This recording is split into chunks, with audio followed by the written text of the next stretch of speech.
সোণাপুৰৰ পৰা মই জুবিন গাৰ্গে কৈছো, ছিংগাপুৰত কোনো সেইকেইটা তাত নাই নহয়। মই এতিয়া খাৰঘুলি কাহিলীৰ পৰা ক'তোৱে নাই। মই এতিয়া সোণাপুৰ, মাথো সোণাপুৰ। সোণাপুৰে মোৰ শেষ ঘৰ, শেষ মঞ্চ। এতিয়াৰ পৰা গান নাগাওঁ আৰু মই মাথো শুনিম।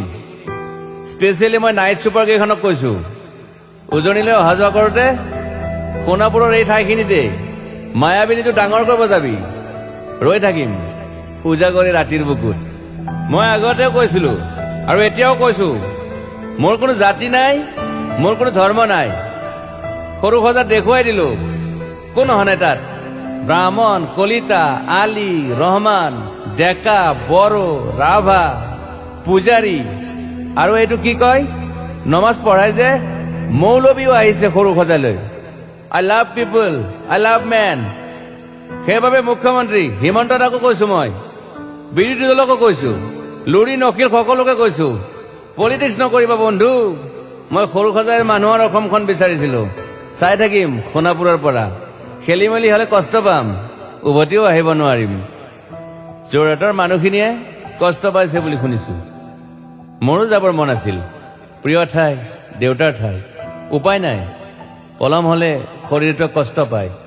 বাকী গৰিমা আৰু দেউতাই গুৱাহাটীতে থকাটো বিচাৰিলে। একো নাই, গুৱাহাটীলৈ আহিলে মাত দি যাব। সোণাপুৰতে থাকিম। আৰু এটা কথা, যোৰহাটত প্ৰতিমূৰ্তি এটা হ'ব বুলি শুনিছো। গুচি যাম কেতিয়াবা। কেণ্টা কাকো খাতিৰ নকৰো। মায়াবিনী ৰাতি ধুমুহাৰ সতে। মাজুলীবাসীয়ে দুখ নকৰিব দেই। মনত পৰিলে গাই দিব মাজুলীৰ এজনী ছোৱালী। নিমাতী ঘাটলৈ যাব নোৱাৰিম আৰু।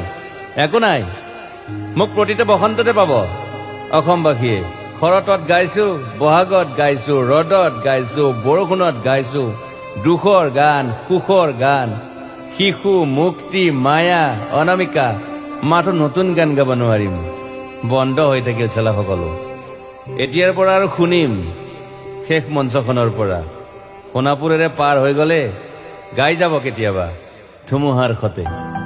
মাজতে সাঁথৰ এটা কওঁ, ছিংগাপুৰত মহন্তদাই কোৱা মতে নৰ্থ ইষ্ট ফেষ্টিভেল আছিল। মই আগতেও কৈছো, সাগৰ মোৰ প্ৰিয়। সিদ্ধাৰ্থ, শেখৰ, মই একেলগে সাগৰ গলো। পিছত গম পালো খেন্থা মই মৰি থাকিলো বোলে। বাকী নাজানো ক'ত কি হ'ল। শেখৰো নাই, সিদ্ধাৰ্থো নাই। অকলে অকলে কফি নেতাত দিল্লী হৈ সৰু সজাই পালো। বাট আই লাইক পিচ। মই শান্তি বিচাৰো। বৰ কম সময় পালো। মন আছিল কিবা এটা কৰিবলৈ। উশাহটোৱে বন্ধ হৈ থাকিল সাগৰত। বাকী মোৰ দুখৰ মানুহজনী চিনি পাই নাই আপোনালোকে? য়েছ, গৰিমাৰ কথাকে কৈছো। মই নাথাকিলেও তাইৰ আৰু দেউতাৰ খবৰ ল'ব আপোনালোকে। মই নাথাকিলেও বিহু হ'ব লাগিব অসমত। চিধা কথা।